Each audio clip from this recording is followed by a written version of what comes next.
রাঙামাটি সদর থেকে মাত্র ঘণ্টা দেড়েক বোট জার্নি করলেই দেখা মিলবে বন্দুকভাঙা ইউনিয়নের মুবাছড়ি গ্রামের। এই গ্রামের বেশিরভাগ বাড়ির আঙিনায় বস্তায় চাষ করা হচ্ছে আদা। প্রথমে গোবর ও পরিমাণ মতো রাসায়নিক সার মিশিয়ে প্রস্তুত করা হয় বস্তার মাটি, পরে সেখানে রোপণ করা হয় আদার চারা। নিয়মিত পানি, প্রয়োজনে কীটনাশক স্প্রের মাধ্যমে করা হয় পরিচর্যা।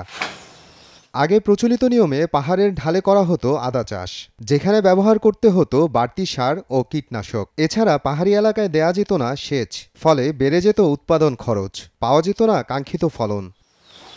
এদিকে বস্তায় আদা চাষে প্রতি বস্তায় খরচ হয় মাত্র ৪৫ থেকে ৫০ টাকা। এক একটি বস্তায় আদা উৎপাদন হয় ১ থেকে ১.৫ কেজি, যার বাজার মূল্য প্রায় ৩০০ টাকা। অধিক লাভবান হওয়ায় এই পদ্ধতির চাষে আগ্রহী হচ্ছে স্থানীয়রা। আমি গতবারও এখানে আদা চাষ করছি ৯০টা বস্তায়, এবারে ২২০টায় চাষ করছি। গত বছর ৫০ ব্যাগ আদায় চাষ করার ফলে আমার ৪০ কেজি এক মন আর কি এক মন আদা হয়েছে।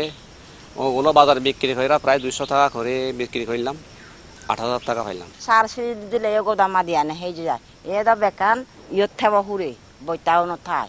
আমাদের গ্রামের একজন শান্তিরঞ্জন চাকমা, উনি গত বছর অনেক ফলন হয়েছে।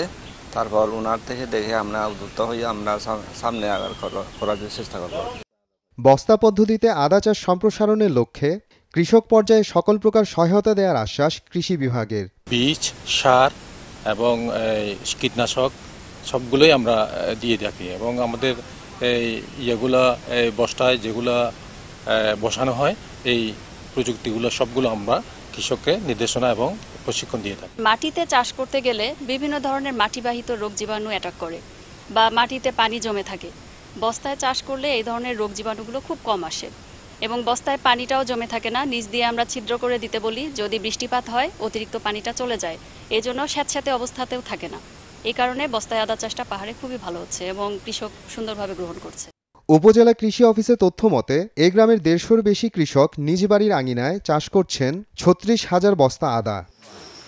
সময় সংবাদ, রাঙামাটি।